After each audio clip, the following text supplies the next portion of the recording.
Hi there and welcome to the introduction video of our team Wally 3.0 for the Robothon 2022.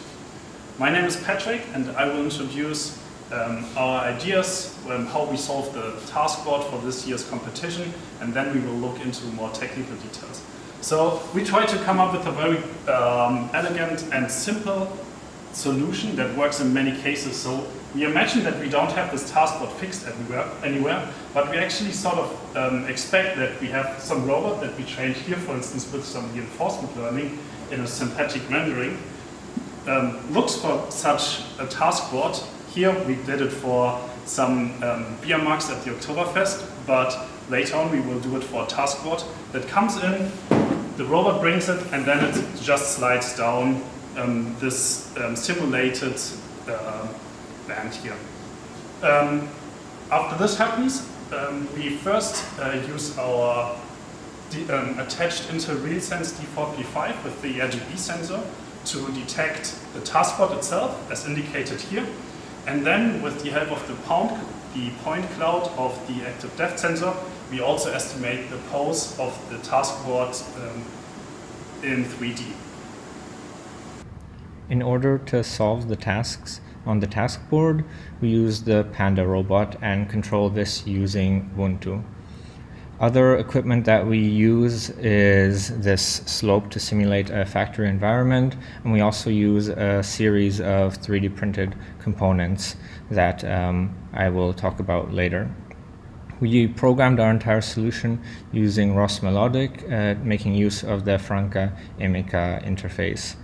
Onto the tool of our robot, we attach two fingers with high grip rubber and a magnet attached in a static position in order to take out the two batteries. What we also have is on this wooden base plate is a pair of rails into which the task board can be slid in by the robot. This is, in general, a very low-cost approach of what we're doing, using 3D printed components that can easily be customized or made by anybody without needing to make complex or difficult tools, yet still affords the ability to customize them for specific tasks required by some disassembly process. So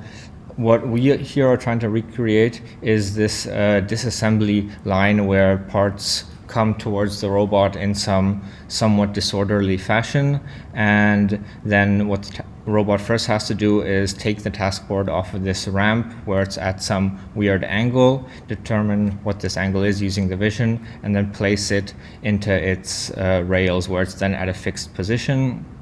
and held tightly using a pair of 3D printed springs. As you can see from the video, this enables us to solve the task board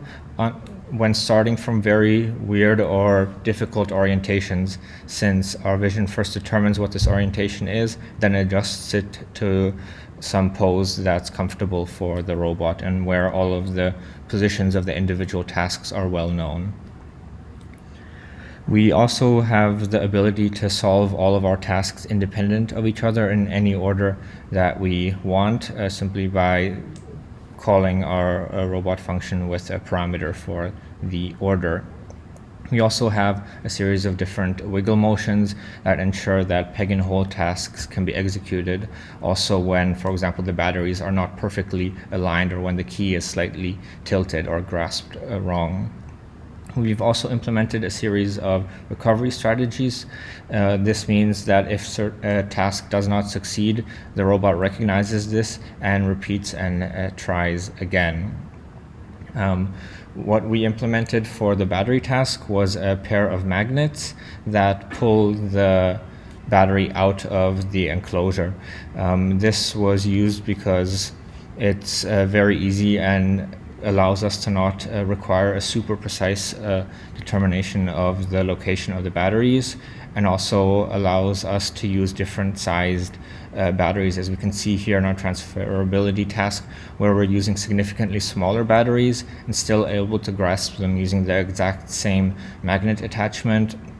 Not only do we grasp them, we're also able to place them down into a temporary holder, then re-grasp them using the finger grippers so that they can be placed into a charging port, since we believe that solving the trash problem is not only about taking things apart and throwing them away, but also reusing them, and that includes taking batteries out, recharging them, and then placing them back into a device like a laser pointer in our example.